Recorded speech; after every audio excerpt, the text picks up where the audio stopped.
retrouver sur nos antennes. Merci de votre... Voici les titres du journal. Diplomatie, la Guinée renforce ses partenariats stratégiques. Après le Sénégal, une délégation mauritanienne a été reçue à la primature par le Premier ministre Amadou Ouriba. Coopération bilatérale et enjeux sous-régionaux au cœur des échanges. Nous en parlerons en début d'édition. Grand Conakry, 5 ouvrages transforment le quotidien des citoyens. Un mois après leur inauguration, les premières retombées sont déjà visibles, mais le passage des gros porteurs endommage certaines installations et suscite des inquiétudes. C'est le grand format de ce soir. Hommage national à Souleymane Diallo, figure emblématique de la presse guinéenne. Le fondateur du groupe de presse Lynx est salué comme un bâtisseur de la liberté de la presse et un modèle pour plusieurs générations. C'est tout pour le sommaire. Bonsoir et vous êtes les bienvenus dans cette édition d'information. Réunis ce jeudi à Conakry autour du Premier ministre, les membres du gouvernement et plusieurs hauts cadres de l'administration prennent part à une session d'information et d'échange consacrée à la préparation et à l'exécution du budget de l'État. Durant 2 jours, les participants vont approfondir leurs connaissances sur les outils de planification, de gestion et de contrôle budgétaire dans le but d'assurer une meilleure adéquation entre les ressources publiques et les priorités de développement national. Compte rendu, Hadi Kamara. La maîtrise des finances publiques commence par une compréhension commune des règles du jeu budgétaire. Les membres du gouvernement se retrouvent autour de cette table. Objectif, renforcer la coordination dans la préparation et l'exécution du budget de l'État. Les participants échangent sur les bonnes pratiques, les défis et les exigences de la gestion publique. C'est un contexte marqué par le déploiement progressif du budget programme, un outil qui met l'accent sur les résultats, la performance et l'efficacité de l'action publique. Cette rencontre s'inscrit dans la volonté constante du gouvernement de consolider les principes de bonne gouvernance à travers une gestion des finances publiques fondée sur le dialogue, la transparence et la responsabilité. Elle reflète notre détermination collective à faire du budget de l'État un puissant levier de développement durable, de création de valeur et d'amélioration du bien-être de la population. Elle participe également au renforcement du lien de confiance entre l'État et les citoyens, condition essentielle à la réussite des politiques publiques et à la consolidation du contrat social. Face aux participants, le Premier ministre rappelle les fondamentaux de la bonne gouvernance budgétaire. Selon lui, les arbitrages financiers doivent avant tout traduire les priorités politiques du gouvernement, tout en privilégiant les actions à fort impact sur le quotidien des populations, des investissements utiles, des dépenses maîtrisées et une meilleure allocation des ressources publiques. Aujourd'hui, nous voulons transformer notre économie. Nous disons que le programme Simandou, c'est le programme qui va nous amener la richesse et des opportunités extraordinaires. J'aime bien, c'est bien beau de le dire, mais pour que cela soit, que faut-il ? Pour que cela soit, il faut de manière sûre, profonde, être rigoureux. Rigoureux en ce qui concerne la mise en œuvre des procédures budgétaires, rigoureux en ce qui concerne la collecte des ressources, rigoureux en ce qui concerne les dépenses également. Parce que c'est par ce biais-là que nous pourrons exploiter et utiliser les opportunités que le programme minier Simandou 2040 peut apporter à la Guinée. Nous devons nous remettre en cause, accepter de se dire ce n'est pas les services financiers des départements qui doivent se retrouver dans une pièce et qui vont faire les budgets du département sectoriel.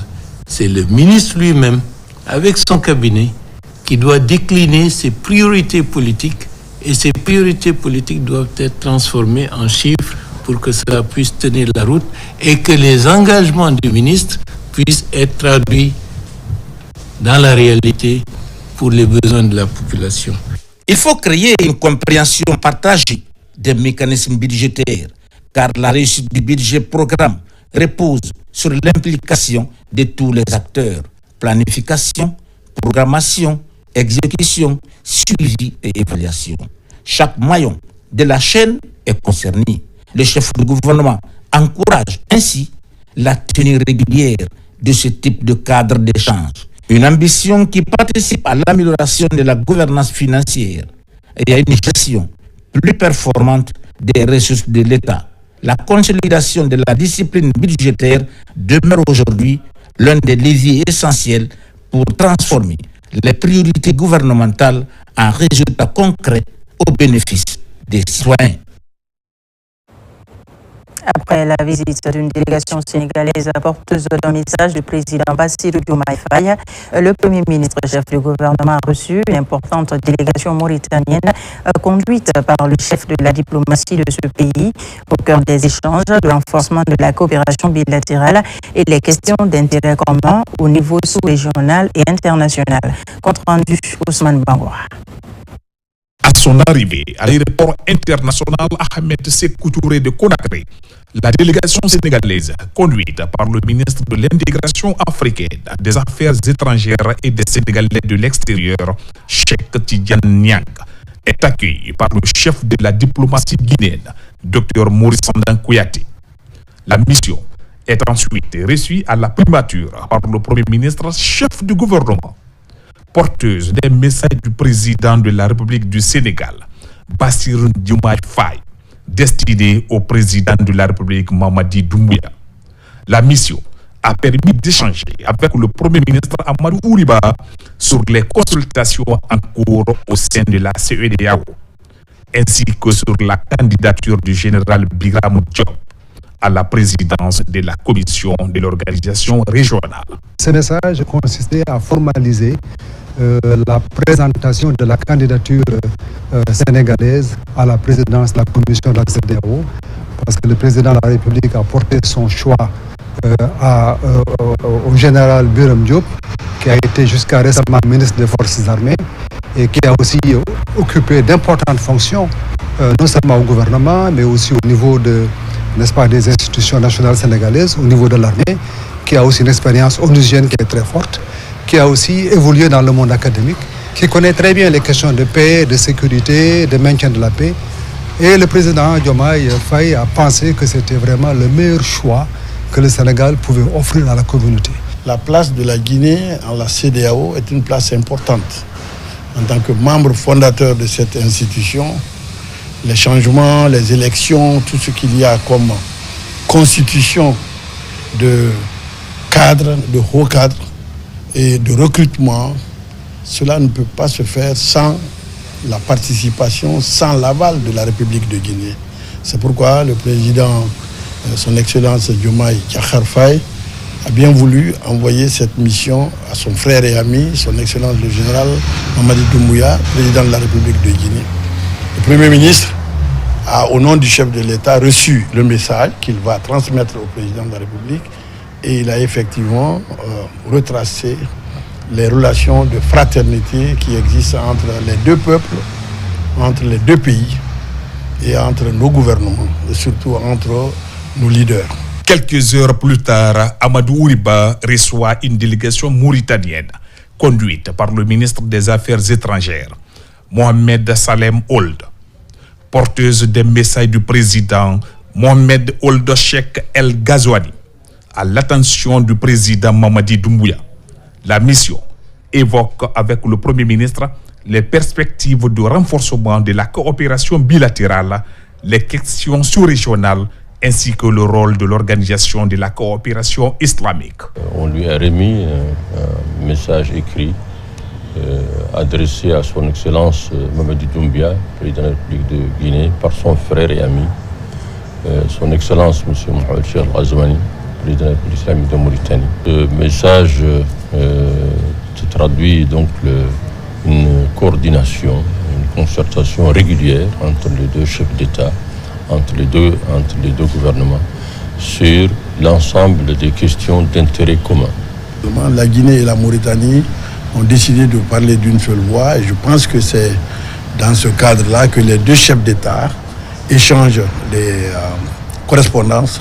Et le Premier ministre a rassuré la délégation que le message sera porté à son Excellence le général Mamadi Doumbouya. Ces visites traduisent l'engagement de la Guinée en faveur du dialogue, de la concertation diplomatique et du renforcement de ses partenariats stratégiques.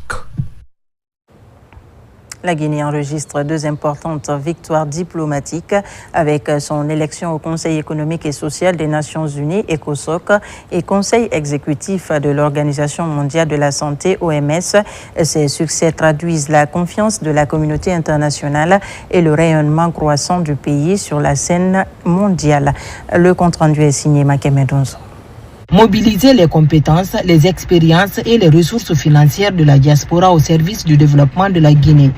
C'est l'objectif que s'est fixé la Fédération internationale pour la participation citoyenne au développement de la Guinée, FUPACDEC, une nouvelle structure qui ambitionne de créer un cadre de concertation et d'action entre les Guinéens établis à l'étranger et ceux vivant sur le territoire national. La diaspora n'est pas seulement une communauté vivant à l'étranger. Elle constitue une véritable force économique, intellectuelle et stratégique. C'est dans cette dynamique que s'inscrit la FIPADEC. Notre ambition est de contribuer à la construction d'une Guinée moderne, prospère, inclusive et participative. À travers cette fédération, les initiateurs souhaitent faciliter le transfert des investissements, des compétences et du savoir-faire de la diaspora vers les communautés locales. Une démarche qui s'inscrit dans la dynamique du programme Simandou 2040. Je peux vous assurer que pour le Premier ministre, la problématique de l'insertion de la diaspora dans le tissu économique guinéen est une préoccupation.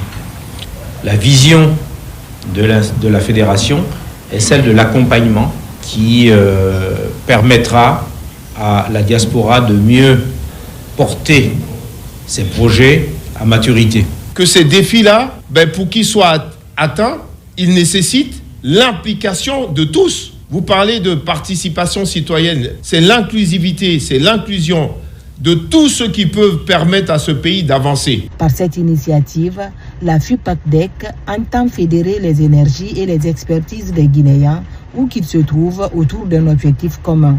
Participer activement au développement national et renforcer la contribution de la diaspora à la réalisation des grandes ambitions de notre pays.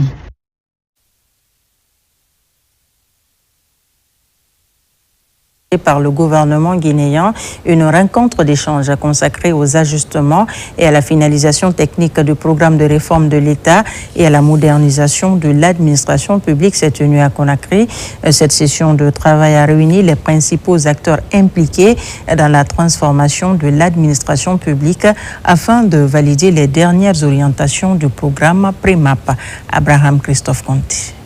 Autour de cette table, les représentants des départements sectoriels, experts techniques et partenaires institutionnels. Ils passent en revue les différentes composantes du programme de réforme de l'État et de modernisation de l'administration publique PREMAP.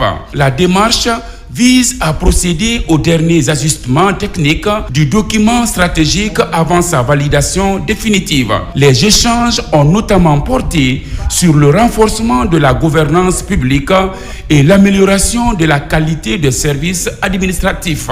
Nous avons fait un premier constat, mais il fallait renforcer ou approfondir le diagnostic. C'est ce qui nous a amené à organiser 14 ateliers thématiques. Ces ateliers nous ont permis à faire le diagnostic global de l'administration publique, où nous avons décelé 22 dysfonctionnements qui empêchent encore l'efficacité de notre administration publique à mieux servir les citoyens. Le diagnostic a été sans complaisance.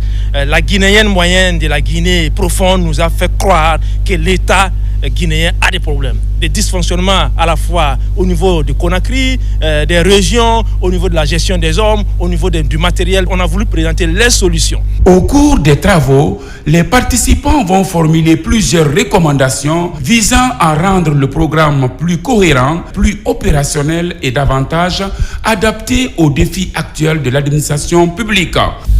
Tout le rôle que nous jouons tous, qui qu'on soit, c'est le rôle de délivrer le service public, contribuer à l'intérêt général.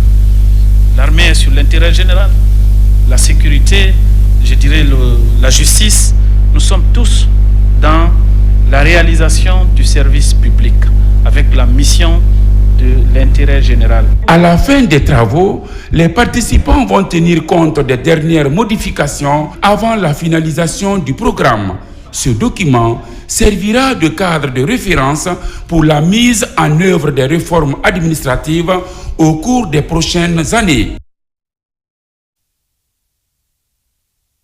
Formation destinée aux journalistes sportifs des médias publics et privés, initiée par le ministère de la Communication, de l'Économie numérique et de l'Innovation. Cette formation de 4 jours a réuni des formateurs de Canal+ et de l'équipe au programme des modules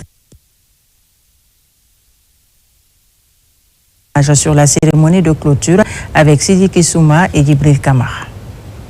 Pendant 4 jours, les 60 journalistes de sport de médias publics et privés ont approfondi les techniques de recherche de l'information, de préparation d'un commentaire de match de football.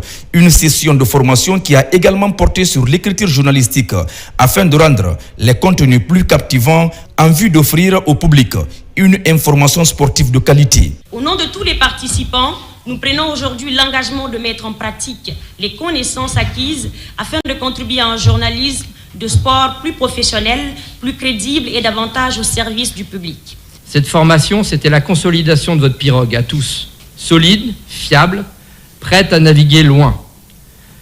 J'ai cru comprendre que la Guinée était en mouvement, qu'elle construit, qu'elle attire les regards, qu'elle écrit une nouvelle page. Et cette page, c'est vous qui allez la rédiger. Cette remise à niveau coïncide avec le coup d'envoi de la Coupe du Monde FIFA 2026. Les journalistes formés seront en première ligne pour animer les plateaux de télévision et analyser les matchs. Un renforcement de capacité voulu par le ministère de la Communication, de l'Économie numérique et de l'Innovation, qui veut garantir une couverture à la hauteur de l'événement. Une couche qui n'est pas formée n'a pas droit à la communication, puisqu'on n'aura pas la déontologie. Et vous intervenez dans une chaîne de valeur. Donc le renforcement des capacités doit être au cœur de nos politiques de développement, tel que nous l'avions inscrit dans notre pilier de développement, programme de développement référentiel Simandou 2040, qui met le capital humain au centre de ses priorités. Son Excellence Mamadi Doumbouya, président de la République, a bien voulu offrir à la population guinéenne la diffusion de 44 matchs de la Coupe du Monde FIFA 2026. J'ai eu pas mal d'interactions avec des collègues pour mettre en implémentation cette vision politique du président. Ces 4 jours d'échange permettront à coup sûr aux journalistes participants d'être mieux outillés dans la pratique de leur métier où la concurrence devient de plus en plus rude. La mise en pratique de cette formation commence déjà avec la Coupe du Monde 2026. Comment anticiper les risques, protéger les investissements, renforcer la sécurité des travailleurs et garantir la durabilité des opérations minières. Autant de questions au centre des débats du Forum Zéro Armes organisé par la Chambre des mines de Guinée. Des expériences et solutions ont été partagées pour faire de la prévention une priorité absolue. Retour sur les temps forts avec Saint-Martin Francinadono et Candesila. Dès l'ouverture des travaux, les participants ont été invités à une réflexion approfondie sur la cartographie des risques dans le secteur extractif. Au cours du premier panel, les intervenants ont analysé les risques techniques, environnementaux et opérationnels auxquels sont confrontées les entreprises minières. L'organisation de cet atelier tire ses origines d'abord de notre plan stratégique qui consacre l'axe numéro 4 au principe ESG. Donc qui parle de principe ESG parle forcément des principes en ce qui concerne l'environnement, le social et puis la gouvernance. Le forum permet de rappeler l'importance de la vie humaine. L'ensemble de nos projets sont conditionnés par la présence des hommes et des femmes sur nos différentes activités. Donc c'est vraiment de rappeler à l'équipe managériale, de rappeler aux sociétés et aux décideurs que toute vie est importante dans un projet minier. Le deuxième panel a porté sur la résilience et la sécurisation des actifs stratégiques miniers en Guinée. Le capital humain est un capital précieux. Donc il est absolument important que nous nous référions d'abord au cadre institutionnel et réglementaire mis en place à travers les politiques publiques que le gouvernement a mis en place, et de l'autre côté, qu'on s'intéresse à comment les opérations sont menées sur le terrain. Ce forum, il est très intéressant, qui parle de zéro arme, zéro préjudice, parce qu'on est là, c'est pour la gestion des risques. Tous les risques critiques qui peuvent conduire soit à des fatalités ou à des incapacités partielles ou permanentes doivent être gérés de manière proactive et anticipée. Pendant la première édition du forum Zéro Arme, tenu par la Chambre des mines de Guinée, les discussions ont également mis en évidence le rôle croissant des solutions financières innovantes dans l'accompagnement du développement du secteur, avec une réflexion consacrée au financement de la chaîne de valeur minière et un retour d'expérience sur les protocoles HSE, la santé au travail et les engagements des entreprises minières. Ouverture à Conakry du 12e congrès des assises de l'Union régionale des prêtres de l'Afrique de l'Ouest sous l'égide de l'Union du clergé de Guinée. Ce congrès a réuni des représentants du clergé de la sous-région autour du renforcement des liens de fraternité et partage d'expériences pastorales. C'est le Premier ministre Amadou Ouriba qui a présidé la cérémonie. Marie-Angélique Bangora. La présentation des drapeaux annonce l'ouverture du 12e congrès de l'Union régionale des prêtres de l'Afrique de l'Ouest, URPAO, ici à Conakry. Dans une ambiance empreinte de convivialité et de communion, les prêtres venus de plusieurs pays de la sous-région ont été accueillis par leurs confrères guinéens en présence des autorités administratives et religieuses. Nous, prêtres de l'Afrique de l'Ouest, par ce congrès, voudrions durant cette semaine de rencontres, à travers des conférences, débats animés par des experts consacrés et laïcs, nous engager à vivre, à sauvegarder et à valoriser une Église véritablement synodale en Afrique. L'Église en Afrique, de manière générale, et celle d'Afrique de l'Ouest de manière particulière, peut transformer ces défis, qui entre autres sont la pauvreté, la migration, le chômage, la sécularisation, la corruption. Donc peut changer ces défis en opportunités d'évangélisation inclusive et participative qui impliquent des enjeux précis. Malgré la diversité des réalités pastorales et sociales de leurs pays respectifs, les participants constatent que les défis auxquels ils sont confrontés restent souvent les mêmes. Une église synodale ne se réduit pas à une méthode de gouvernance ou à une série de consultations. Elle est avant tout une manière d'être église, fondée sur l'écoute de l'Esprit Saint, la participation de tous les baptisés et la co-responsabilité dans la mission ecclésiale, sans mettre en cause la place du magistère de l'autorité apostolique. Pendant 8 jours, les congressistes se pencheront sur plusieurs thématiques majeures, notamment le rôle du prêtre dans un contexte social en pleine mutation, la promotion de la paix et de la cohésion sociale, l'accompagnement des jeunes ainsi que les défis de l'évangélisation. Santé, et on parle de la planification familiale qui gagne du terrain en Guinée avec un taux de prévalence contraceptive passé de 13% en 2022 et 16% en 2024. Les autorités sanitaires entendent accélérer la dynamique. Cette année, la campagne nationale de planification familiale élargit son champ d'action à 3 garnisons militaires et ambitionne d'atteindre plus de 76 000 femmes en âge de procréer. Reportage Hadjiatou Bari. Offrir aux femmes et aux couples les moyens de mieux planifier leur avenir familial et de préserver leur santé, c'est l'objectif de cette campagne nationale de planification familiale. Pendant 5 jours, des services gratuits de planification familiale seront offerts dans les structures sanitaires du pays. Nouveauté cette année, la campagne s'étend également à 3 garnisons militaires afin de rapprocher davantage les services de santé reproductive des femmes et des familles vivant dans ces zones. Nous promettons fermement que nous serons là toujours pour répondre à vos attentes. Le fait même de venir commencer le lancement dans une de nos structures en est une preuve. Elle vise à lever les barrières financières, géographiques et socio-culturelles qui freinent encore l'adoption des méthodes contraceptives. Au total, les autorités sanitaires ambitionnent de toucher 76 655 femmes en âge de procréer à travers des consultations, des séances de sensibilisation et l'offre gratuite de méthodes contraceptives modernes. Trop de femmes et de filles guinéennes expriment encore le désir de planifier leur vie, mais se heurtent à des barrières d'accès, de coûts ou d'information. Cette campagne vient précisément répondre à ce besoin pressant. Les résultats enregistrés ces dernières années témoignent des progrès réalisés.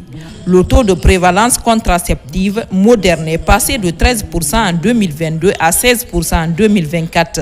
Des performances qui traduisent des efforts conjoints du gouvernement et de ses partenaires dans l'amélioration de l'accès aux services de santé reproductive. La planification familiale n'est pas un luxe.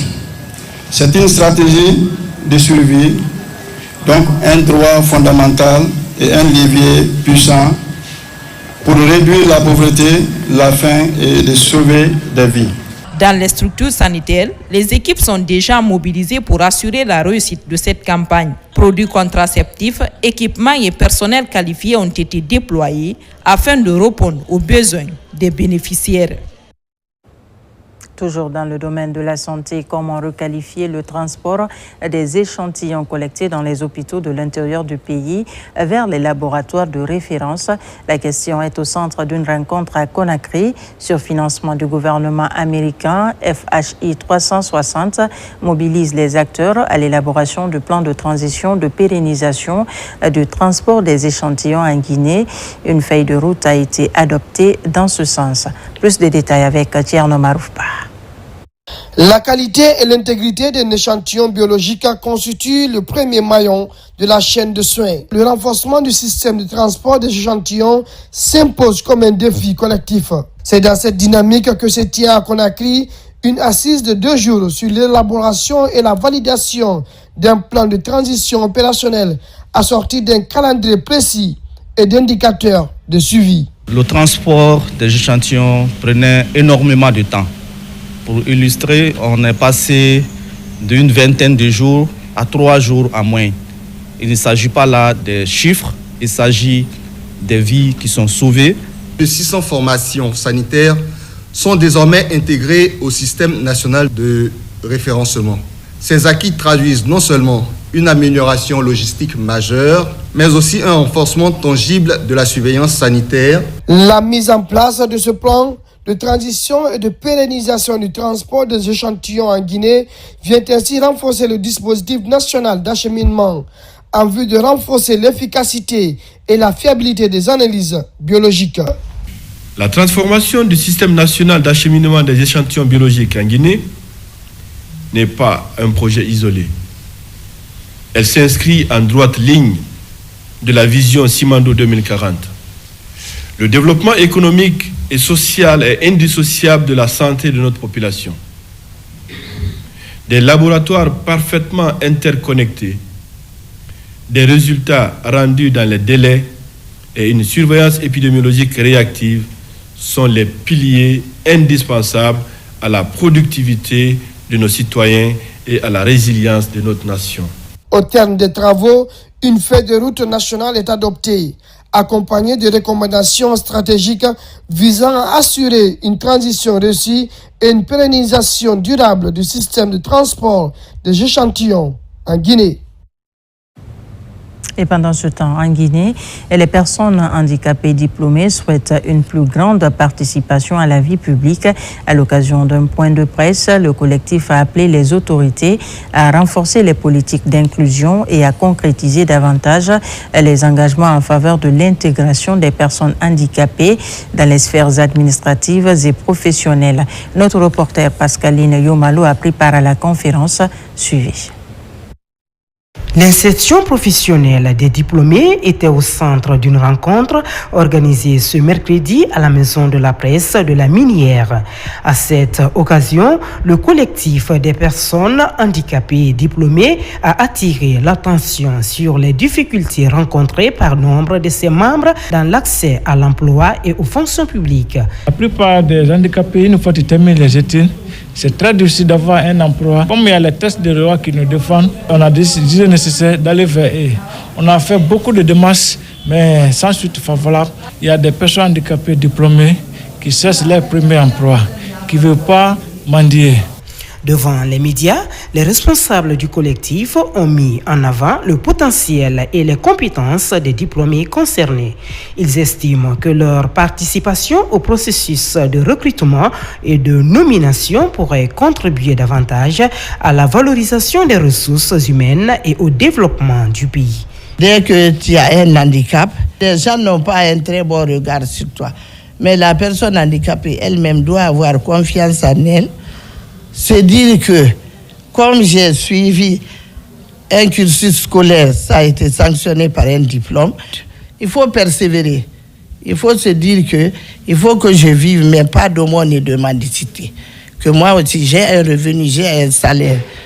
C'est ce qui donne la dignité à un être humain. À travers cette initiative, le collectif souhaite encourager une plus grande ouverture des opportunités professionnelles. L'objectif est de favoriser une participation plus large de tous les diplômés à la vie administrative et au développement national. À Zérékorech, le district de Kabieta dans la sous-préfecture de Womé vient d'abriter la célébration de la Journée internationale de l'environnement couplée avec celle de la commémoration mondiale de la biodiversité. Cette double célébration vise à contribuer au renforcement de l'engagement des élèves, enseignants et communautés riveraines dans la protection de la biodiversité. Mohamed Saloupaï est notre correspondant sur place. La lutte contre le changement climatique et la conservation durable de la forêt classée du Mombero mobilise les clubs écologiques venus de Wenzo, Léné, Bola, Sadou, Lomu, Tipeta et de Kolopata. Ce rendez-vous de Kabieta célèbre conjointement la Journée internationale de la biodiversité et celle de l'environnement.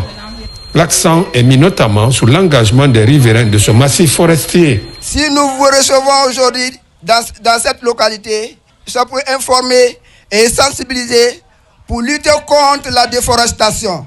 Et cela nous donnera la force, le courage pour combattre ce fléau. Nous avons la noble mission de former des citoyens responsables, conscients des enjeux environnementaux et capables d'apporter des comportements responsables et respectueux envers la nature. L'une des reliques de flore les plus importantes de la région, l'enjeu de la préservation du Mombero est détaillé par le directeur exécutif de Guinée Écologie en marge de ces festivités. Pour avoir un impact global, il faut agir localement. Et c'est d'ailleurs cela qui reflète le thème que nous avons choisi pour célébrer donc cette journée avec les écoles, pour dire que nous sommes les gardiens du Mombero. Donc il faut apporter une éducation et l'éducation joue un rôle essentiel dans la préservation de notre biodiversité. Nous devons renforcer nos actions en faveur de la restauration des écosystèmes, du reboisement, de la gestion durable des forêts, de la promotion des pratiques agricoles respectueuses de l'environnement et de l'utilisation rationnelle des ressources naturelles. Avec une biodiversité remarquable, dont plusieurs espèces, notamment le chimpanzé occidental, l'hippopotame pygmée, le singe Diana et plusieurs espèces végétales à forte valeur écologique et socio-économique de l'écosystème du Mombero, est aujourd'hui un impératif pour la synergie des acteurs. Dans le Grand Conakry, des infrastructures modernes au service des populations. À peine un mois après leur mise en service, les 5 ouvrages affichent déjà un impact positif sur la mobilité urbaine.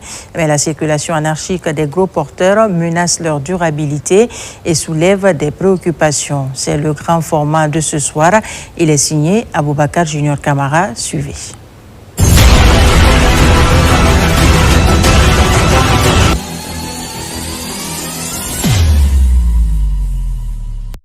C'est en 2022 que le projet de construction des 5 ponts et leurs voies d'accès a été lancé.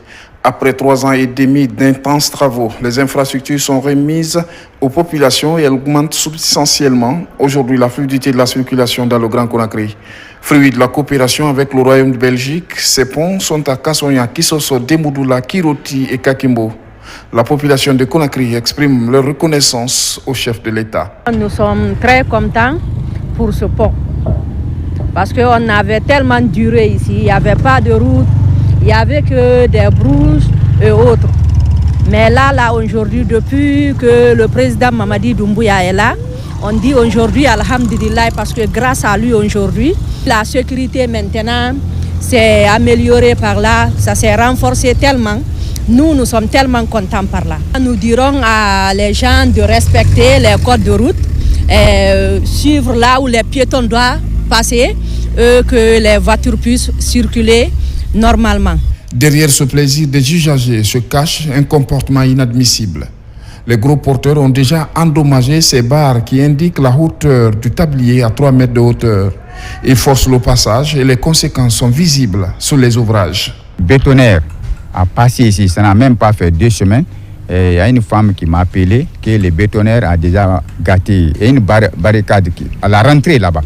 Il y a des poids lourds qui ne devaient pas passer, tels que les bétonnaires avec les citernes. Et ils ont formellement interdit pour les passages, pour garantir les ponts.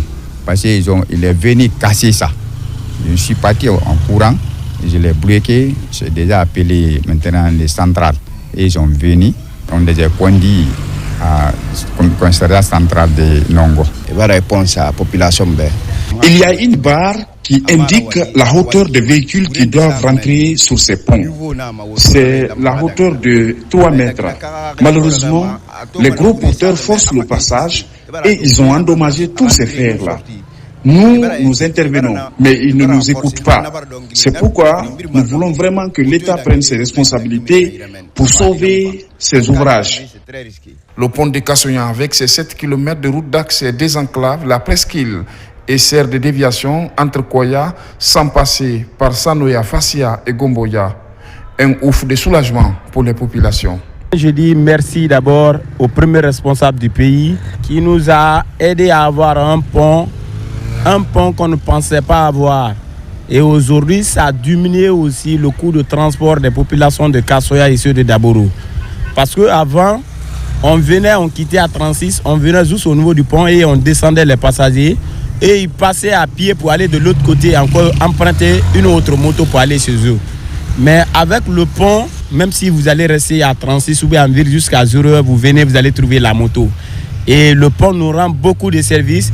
Ce que nous demandons encore, nous voulons qu'il y ait de la sécurité au moins à la rentrée et à la sortie du pont. Parce qu'on est ses amants, il faut toujours prévenir le mal avant que ça ne vous arrive. Nous sommes très heureux d'avoir une bonne route parce que la majorité de la population déménage actuellement dans le village de Kansoya. Les véhicules circulent très bien. Il y a une partie pour les piétons, on passe sans dérangement. Ces routes d'accès et ces ouvrages financés à hauteur de 65 millions d'euros devraient permettre de rendre attrayante la circulation de Conakry et l'implication de chacun pour leur entretien quotidien est plus que nécessaire.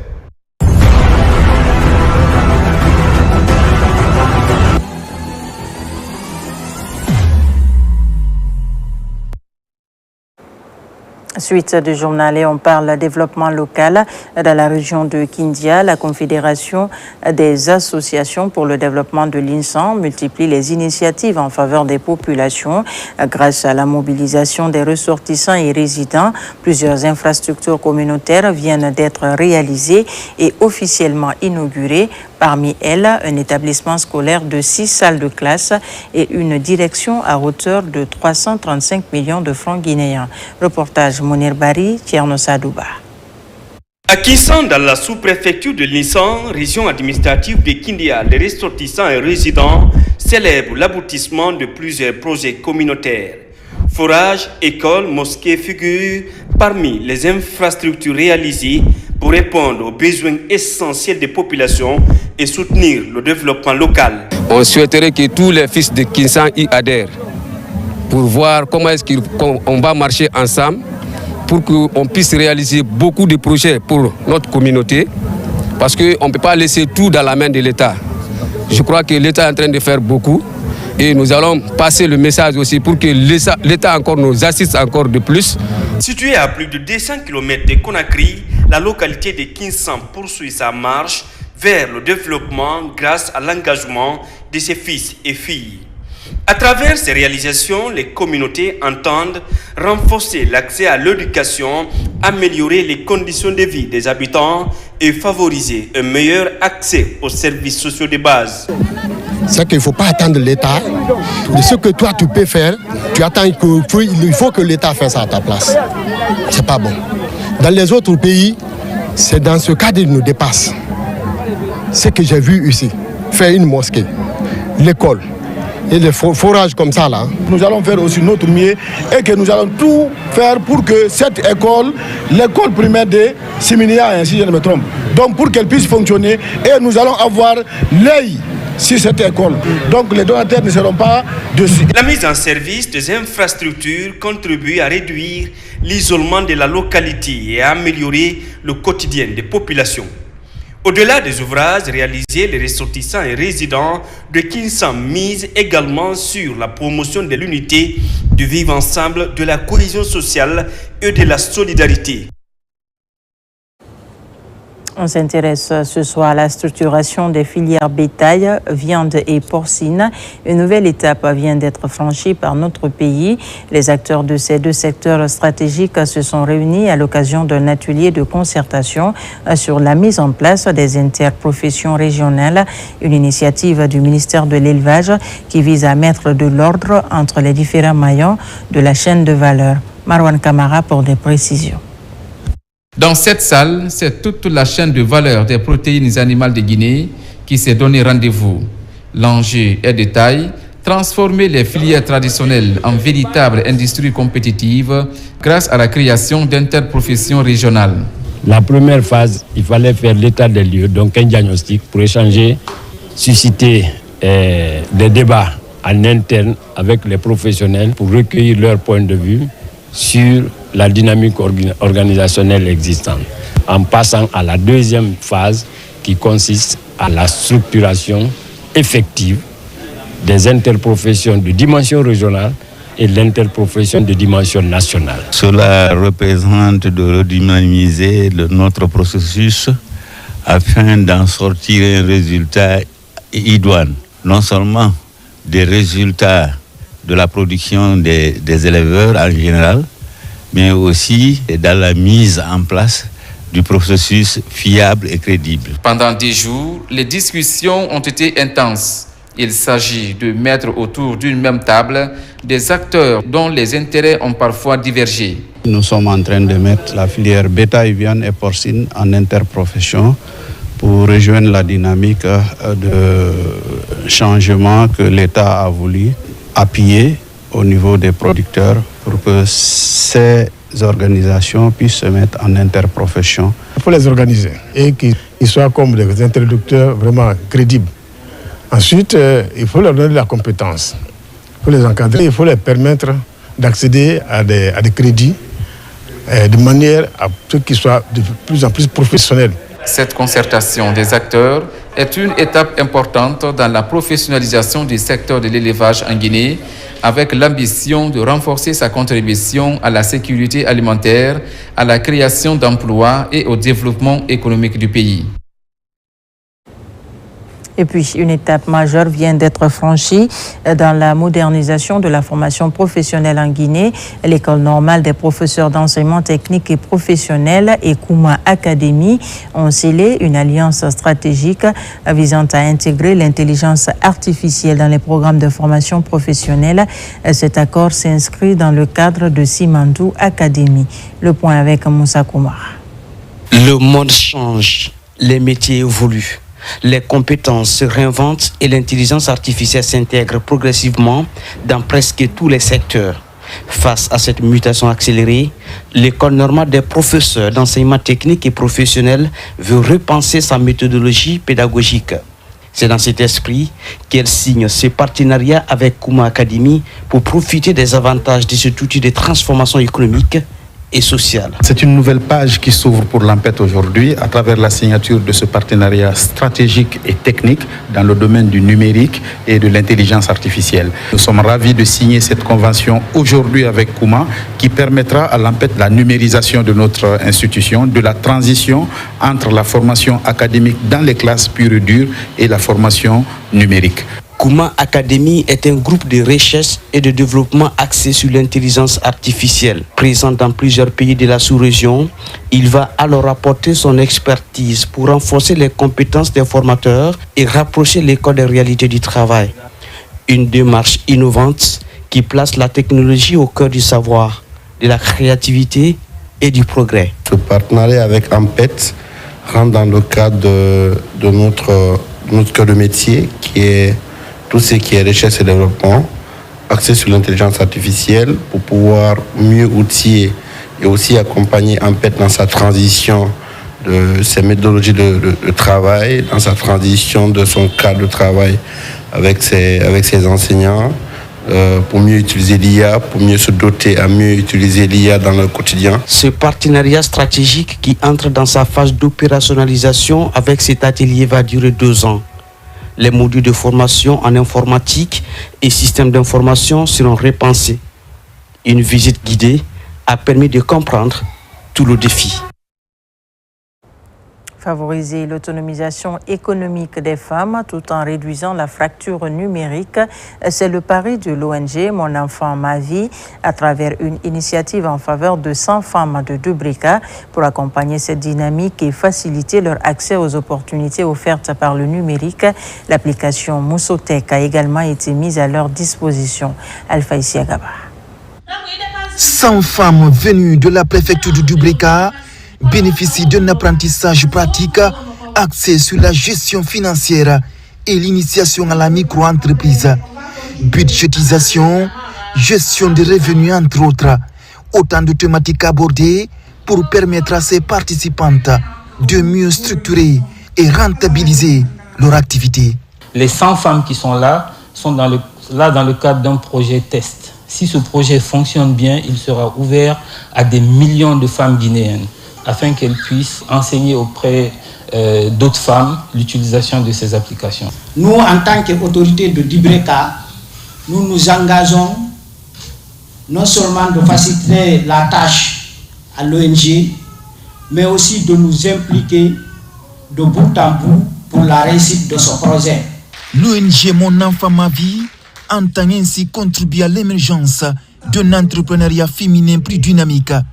Déjà, l'ONG met à la disposition des bénéficiaires l'application Moussotek, une application qui vient ainsi renforcer l'inclusion économique des femmes. Cette application Moussotek est disponible en langue locale, Soussou, Mandinka, Pula et Kissien.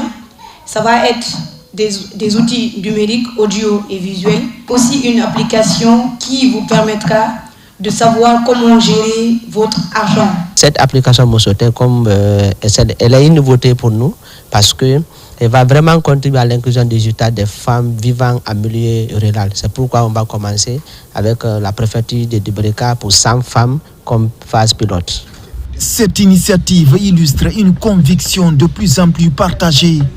Lorsque les femmes disposent des compétences financières et des outils numériques nécessaires, elles deviennent des puissants moteurs de développement pour leur famille et l'ensemble de la société.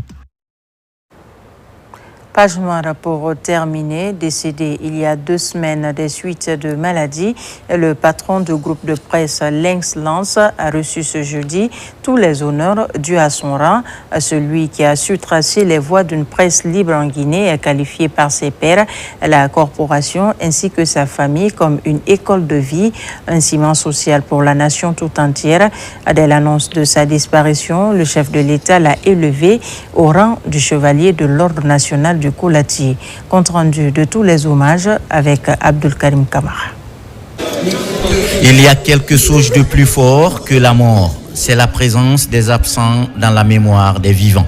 Depuis le 1er juin 2026, la disparition d'une identité collective transcende la sphère privée pour affliger la nation guinéenne. Ce jour-là, le fondateur du premier journal satirique du pays, El Hadj Souleymane Diallo, le maître des élèves en journalisme, entamait ainsi un voyage sans retour à l'âge de 81 ans. Cette disparition incarne désormais la perte d'un repère identitaire et moral. Tu étais ce père brillant qui nous damait tous le pion au jeu du menteur. Celui qui avait toujours une longueur d'avance, Tu voyais ce qui était encore invisible pour le commun des mortels. Et pourtant, tu restais d'une humilité sans nom. Tu savais écouter, analyser et ne jamais t'asseoir sur tes réussites. Toujours chercher à faire mieux. Voilà ton véritable héritage. Si je devais caricaturer le doyen Souleymane Diallo, je dessinerais simplement une silhouette certes mince, mais inflexible. Inflexible dans ses convictions, inflexible dans le respect des règles qui gouvernent son groupe de presse. Chez nous au Lynx, la liberté de la presse ne consiste pas à critiquer le gouvernement le lundi pour le soutenir le mardi. Elle consiste à pouvoir dire non à quiconque et à tout moment. Fin de citation. Durant toute sa carrière professionnelle, ce journaliste émérite demeure indéfectiblement attaché à la cause de son groupe de presse Lynx Lance et celle du combat pour la liberté de la presse en Guinée. Ses accomplissements ou ses combats devaient unifier les égaux. Diallo Souleymane fut l'architecte de notre émancipation collective, membre fondateur et tout premier président de l'Association guinéenne des éditeurs de la presse indépendante, AGEPI. Il a su, dès les premières heures, qu'un journaliste isolé est un journaliste vulnérable. Son engagement associatif nous rappelle une vérité immuable. Il n'y a pas de liberté durable sans solidarité professionnelle. Je pense aujourd'hui est un jour de réflexion profonde, est un jour de mémoire qui devrait être gravé dans l'histoire de la presse guinéenne. Le monde du journalisme, amis et collaborateurs, membres de la famille, autorités, ainsi que toute la nation entière rendent un hommage mérité. Hommage à cet homme qui incarne des idéaux et un pan de l'histoire de son pays. Peu avant de s'envoler, M. Diallo nous a demandé de nous habituer à sa longue absence. C'était sa manière de nous faire ses adieux, de nous transmettre le flambeau. Au nom de mes collègues, je voudrais rassurer tous ceux qui se préoccupent de la survie du Lynx. Notre loyauté, notre détermination demeurent. Mais le Lynx, plus qu'un journal, c'est un patrimoine national. Et c'est partant de la capacité de ce journaliste dans l'âme, descendant de Karamoko Alpha Molabé, à fédérer un pays tout entier au-delà des clivages politiques que le chef de l'État, Mamadi Doumbouya, a élevé l'homme au rang du chevalier de l'ordre national de Colatier pour service exceptionnel rendu à la nation. Cette distinction ne constitue pas une simple reconnaissance protocolaire. Elle exprimait la gratitude officielle de la République pour une vie consacrée à l'information, à la liberté d'expression, au pluralisme, à l'enracinement de la démocratie dans notre pays. La contribution d'un homme qui a consacré sa vie à informer, à questionner et à éveiller les consciences. Que son âme repose en paix. Par les différents hommages et messages de compassion, l'on réalise finalement que Souleymane Diallo a su tracer la voie pour les générations futures. Générations qui pensent que sa mort ne marque pas une rupture dans le temps. Le digne fils de Hans Sangaré, sous-préfecture de Hafia, rejoint sa dernière demeure ce vendredi 12 juin 2026 au mausolée de Karamoko Alpha Molabé. Dors en paix, professeur des élèves. Que l'âme de Souleymane Diallo repose en paix. Amen. Et c'est la fin de ce journal. Merci de nous avoir reçus chez vous. L'actualité se poursuit sur notre site le www.rtgguinée.info. À très vite pour d'autres actualités de la Guinée, notre paradis, terre de richesse et d'innovation.